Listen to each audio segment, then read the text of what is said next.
ज्योतिष विवेचना में आज हम बात करेंगे एक 26 वर्षीय महिला की, जिन्होंने हमें अपनी कुंडली भेजी है और प्रश्न पूछा है अपने विवाह के बारे में और विवाह के बाद संतान और आगे की लाइफ के बारे में। तो प्रस्तुत है इनकी जन्म कुंडली का विवेचन। 5 नंबर से ये कुंडली शुरू होती है। लग्न में 5 नंबर लिखा है, इसका मतलब सिंह लग्न की कुंडली बनती है। सिंह लग्न के मालिक इनकी लग्न भी सिंह है और राशि भी इनकी सिंह राशि है। तो और सिंह राशि के मालिक बनते हैं सूर्य। तो सूर्य की स्थिति हम देखेंगे कि सूर्य कहाँ पे विराजमान है।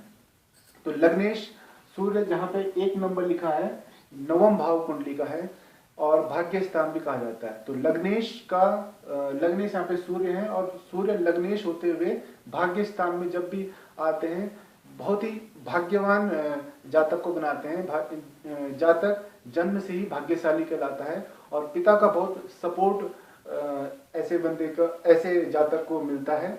और 1 नंबर जहाँ पे लिखा है, 1 नंबर जब भी राशि में सूर्य आते हैं उच्च के हो जाते हैं और उच्च का सूर्य भाग्य स्थान में आने पर मनुष्य को बड़ी से बड़ी बाधा भी आ जाए तो वो भी उसको फेस करने की शक्ति देता है। उच्च का सूर्य होने से मनुष्य को बहुत अच्छी जॉब, बहुत अच्छी लाइफ देता है, रॉयल एक पर्सनैलिटी देता है।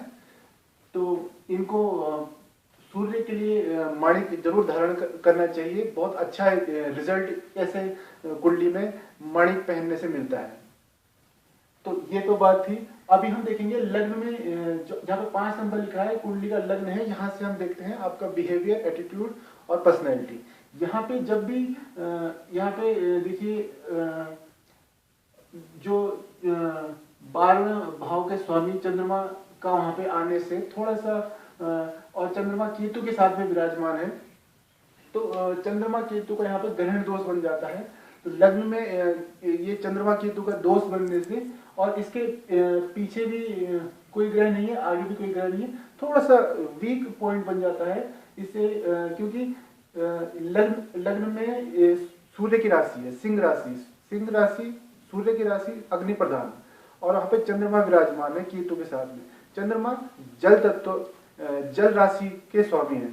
तो जल और अग्नि का कोई मेल नहीं होता है। जब भी जल और आग और पानी में भी हम मिलाते हैं तो खाली धुआं ही रह जाता है। तो माइंड को वहां पे अनस्टेबिलिटी हो जाती है। मीन्स तो अनस्टेबिलिटी ऐसे लोगों में कई बार देखी जाती है। माइंड में जैसे उद्विग्नता होती है, माइंड कई बार स्टेबल नहीं हो पाता है और एक जगह से दूसरी जगह दौड़ता रहता है। यहाँ पे चंद्रमा जो है जहाँ पे 4 नंबर लिखा है, 4 नंबर चंद्रमा की राशि है और ये भाव है 12वां भाव कुंडली का होता है, इसे कहते हैं व्यय भाव। तो व्ययेश चंद्रमा लग्न में आते हैं तो ऐसा मनुष्य कई बार बहुत ज्यादा खर्चा मनुष्य का करवाता है और लगातार मनुष्य को और राहु की भी पूर्ण दृष्टि जहाँ पे 11 नंबर लिखा है, ये कुंडली का 7वां भाव है। तो राहु 7वीं दृष्टि से चंद्रमा और केतु को पूर्ण दृष्टि से देखता है तो इससे लग्न थोड़ा सा और अनस्टेबल बन जाता है। तो इनको इसका एक बहुत ही बढ़िया उपाय जो है, जो कहा गया है कि इनको शिव जी के आराधना करनी चाहिए, शिव पूजा इनको नित्य करनी चाहिए और सोमवार के व्रत इनको लेने चाहिए। पहले तो हर हफ्ते लें, नहीं तो महीने में पहला सोमवार जरूर ये व्रत लें। सावन का अगर सोमवार के व्रत अगर ले सकें तो विशेष फलदायी होता है।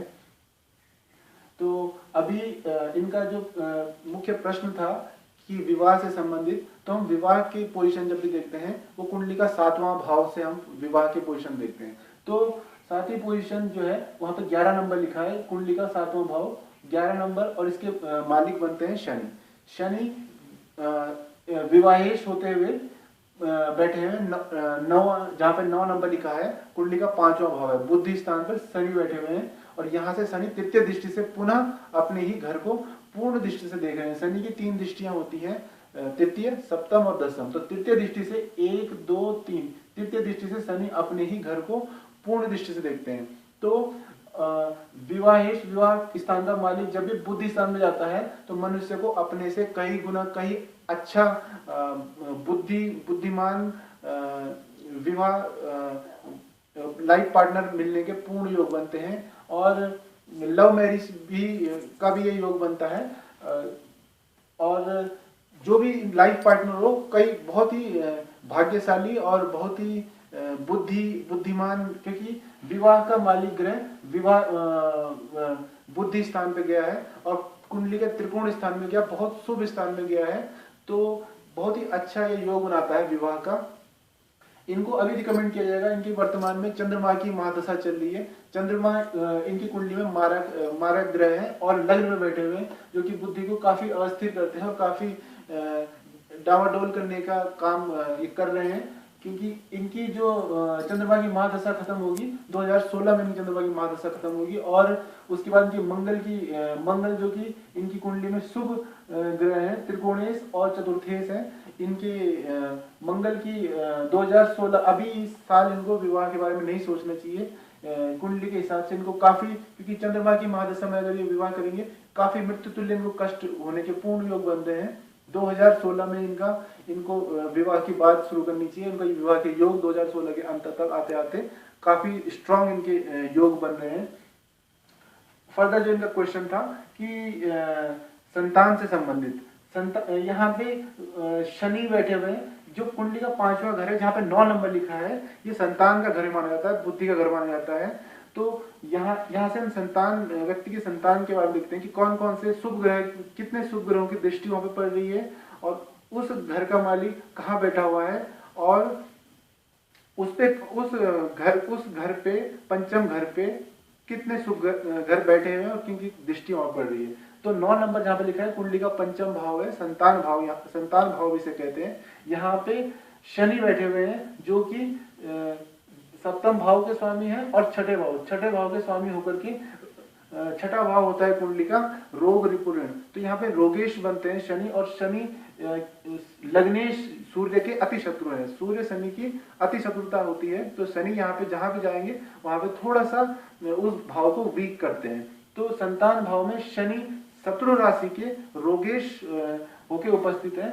तो विवाह के बाद जो संतान है, तो जिन जातकों में ये योग देखा जाता है उनको रिकमेंड किया जाता है कि वे थोड़ा पेशेंस रखें, क्योंकि मंगल की शुभ दृष्टि वहां पर पड़ रही है और शनि मारक वहां पे है। तो संतान, बहुत शुभ संतान का योग बनाता है, लेकिन संतान सुख प्राप्त होने में डिले होता है, काफी उनको वेट करना पड़ता है,